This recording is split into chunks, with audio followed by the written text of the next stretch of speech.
democracia, democracia, democracia. Ah, cadê a democracia? 17 anos, pá! Mãe de família, tá presa, tipá, tipá. Aí chega o bandidão com a arma lá. Ah, pô, faz um favor.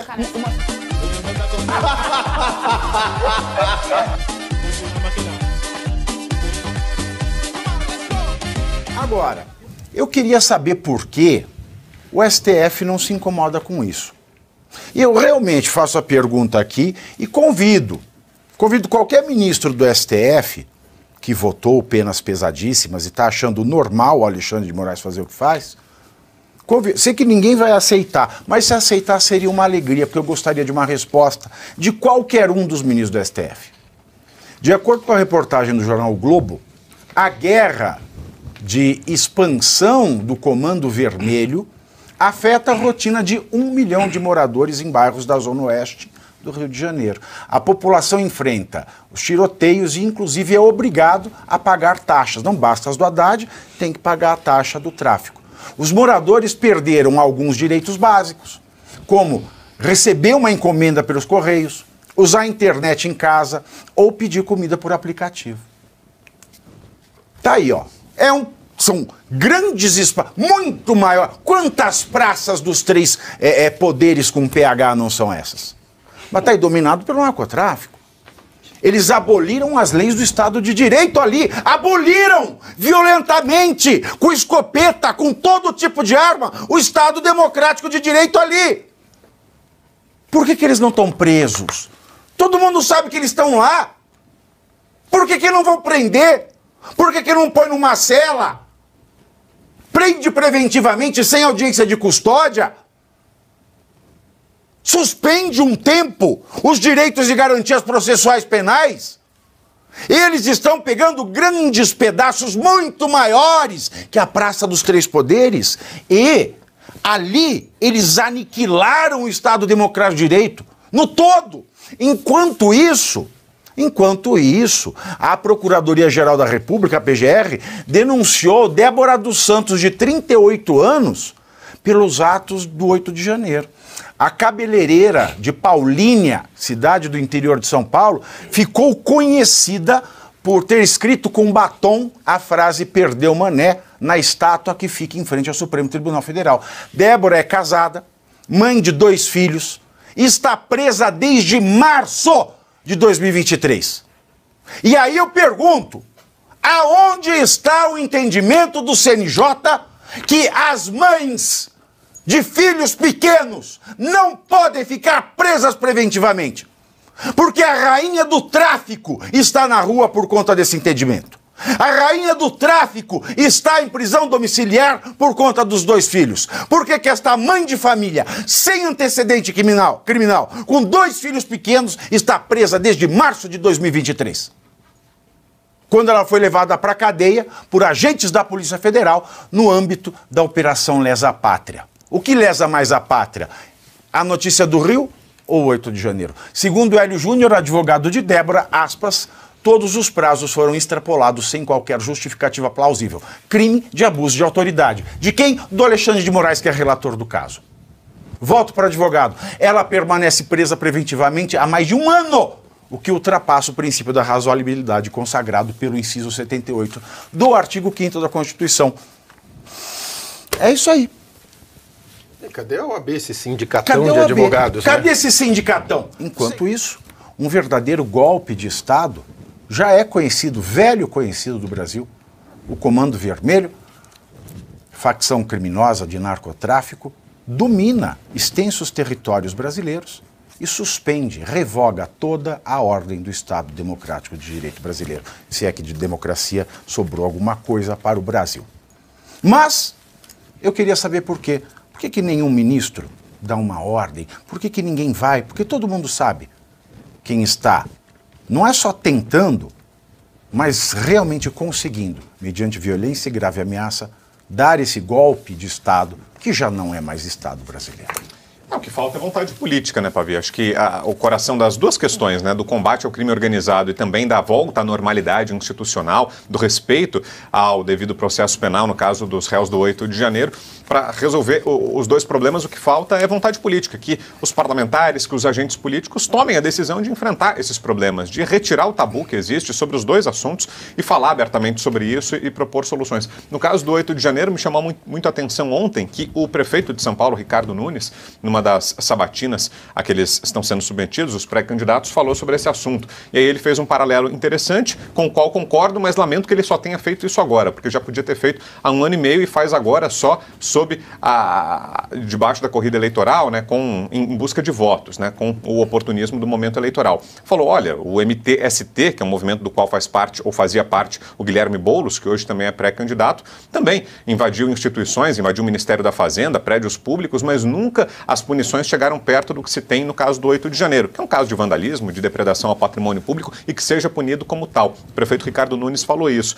fez essa comparação, só que só faz agora porque está chegando a eleição e porque tem o Pablo Marçal ali empurrando ele para um posicionamento mais à direita. Então, em busca de voto, aí é conveniente falar. No caso da Débora, é mais assustador ainda, porque não há nada que possa vinculá-la a ter esse tipo de punição, até mesmo se você colocasse, por exemplo, ela, no caso do vandalismo ou dano ao patrimônio público, como pichação, eu não conheço nenhum pichador que recebe 1 ano e meio de cadeia por ter pichado qualquer patrimônio público. E isso você encontra na hora. Pichar é pichou, ela pôr com batom. Não tem como, mas mesmo que fosse... Pega ela aí, pra quê? Pra passar batom? De que cor? Da cor azul. Você quer ver uma coisa, por exemplo, na Rússia, você não encontra uma pichação. Por quê? Porque vandalismo na Rússia dá 7 anos de cadeia. Por isso você não tem pichação. Não estou dizendo que você deve ser russo ou fazer como eles, apenas para ter um parâmetro de dizer, pô, se você vai tomar uma pichação, ou como um vandalismo, então não deveria ser apenas a Débora, todos os pichadores. E, no entanto, são considerados como expressão cultural e arte. Ora, no caso dela, é uma arte. Ela disse, perdeu o mané fazendo uma alusão a uma frase carioca que foi apropriada por um determinado ministro. Ela fez apenas uma crítica satírica. Foi o que ela fez. Agora, mesmo assim, ela está recebendo por atentado ao Estado Democrático de Direito. Só para concluir, o mais interessante... Essa apropriação é ótima. É bom frisar. É a frase, não é uma frase, cara, é uma frase de bandido adotada por um ministro do Supremo, Luiz Roberto Barroso. Uma frase de bandido. Mas cai como uma luva para a questão que você trouxe do narcotráfico, do crime organizado. Por qual razão eles não atingem isso? Porque o crime organizado, o estado onde eles estão, no local em que eles estão, o estado não chega. É um outro estado ali, não é Brasil. Eles têm legislação própria, eles têm uma justiça própria, eles têm forma de organizar o trabalho próprio e o mais interessante, eles têm exército para tomar conta do território. O Estado brasileiro não chega, por isso que eles não têm coragem de ir lá. Porque teria que estabelecer e reconhecer como uma guerra. Uma guerra contra um Estado enclausurado aqui no Brasil. Eles não podem fazer isso. E aí eles não têm a coragem, vontade política. Quem foi que falou da vontade? Foi você, Vitor? Vontade política, é verdade. Não tem a vontade política, mas eu digo que é pior do que a vontade política. Eles não têm mais capacidade porque a estrutura está desmontada. E agora a única coisa que esses covardes fazem no Congresso covardes, é sobreviver. Boa palavra. Bela palavra, porque para mim parece o homem vagabundo que leva a chapuletada do chefe o dia inteiro porque é um incompetente, aí chega em casa e dá umas bolachas na mulher. É isso aí. Porra, belo exemplo. É isso que parece. Maravilhoso. Belo exemplo. É isso que parece. Porque fica lá, democracia.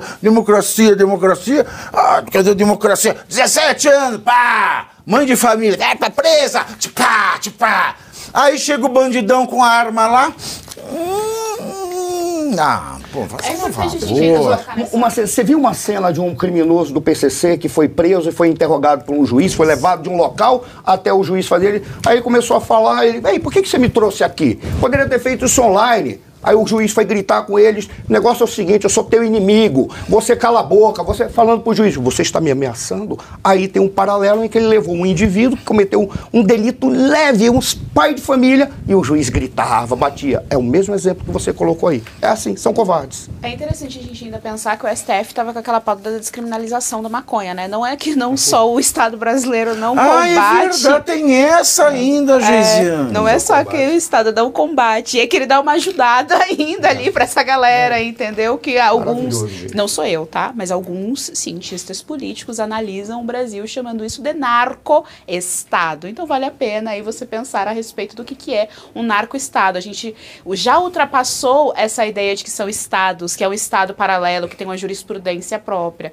mas que há aí um narco-estado, algumas coisas com a anuência do próprio regime não, que é democracia, mas do próprio sistema formal brasileiro. Eu só tenho uma pergunta muito, muito simples em relação a esse caso da Débora, porque é uma mulher que está sendo injustiçada, porque o preceito da justiça, né, a base da justiça é a proporção da atuação. Eu vou sempre falar isso aqui, mas é o princípio basilar, isso é o óbvio, que o STF se esqueceu. E a minha pergunta fica para o movimento feminista, que diz que defende tanto mulher, porque essa mulher está sendo torturada, isso daí já entra na categoria tortura. Se eu passar um batom, como quem passa um batom no espelho de manhã para escrever um bilhetinho, alguma coisa, que daí você passa uma água e apaga, aí você prende a pessoa, afasta ela da sua família, afasta ela dos filhos, e a gente tem um movimento feminista que diz que defendem essas mulheres. Será que ela não está sendo defendida justamente mulheres. por isso? Porque ela passou batom ao invés de passar Presto Barba? Pois é, deve ter sido. Deve ter sido alguma coisa nesse sentido. E cadê esses movimentos, né? Mais uma vez, todo movimento identitário que diz que defende aquela identidade, na verdade, quando você mais precisa, é o primeiro a virar as costas. E, Pavinato, você sabe que também o advogado mencionou que os prazos não foram cumpridos, que isso também está na lei do abuso de autoridade, né? Ela fala em prazo razoável. Prazo razoável, não foram cumpridos. Teve alguém da Lava Jato que foi solto, estava em prisão preventiva e foi solto porque entenderam que não era razoável. Não era razoável. Não vou me lembrar quem foi, não vou falar para não ser leviano, mas teve caso assim. O Cabral também foi solto. Acho que foi o Cabral, isso. O digital influencer Cabral, né? E eu até me pergunto onde estão os juízes e promotores do Brasil, porque você não vê uma associação de juízes e promotores fazer uma notinha, falou, ó, tá uma coisa errada aqui, gente. Agora, quando é o quinquênio para favorecê-los, aí é um silêncio total, né? Quando é benefício, é um silêncio total. Uma nota assinada por uma associação de juízes, com 1.000, 2.000 juízes, falando, ó, Supremo, né? Segura, vão fazer o quê? Vão demitir todos os juízes, todos os promotores? Nem pode. Agora você vê a perversão do Estado, né? O André do Rap sai da cadeia, a Débora fica presa. E na questão das milícias lá no Rio de Janeiro, é importante dizer que não existiria esse Estado paralelo sem a participação do Estado. É uma espécie de apêndice do Estado, corrompe promotores, juízes, deputados, enfim. Um participa do outro. Então não tem como existir Estado paralelo sem alguma forma de anuência ou própria participação nos lucros de agentes do Estado.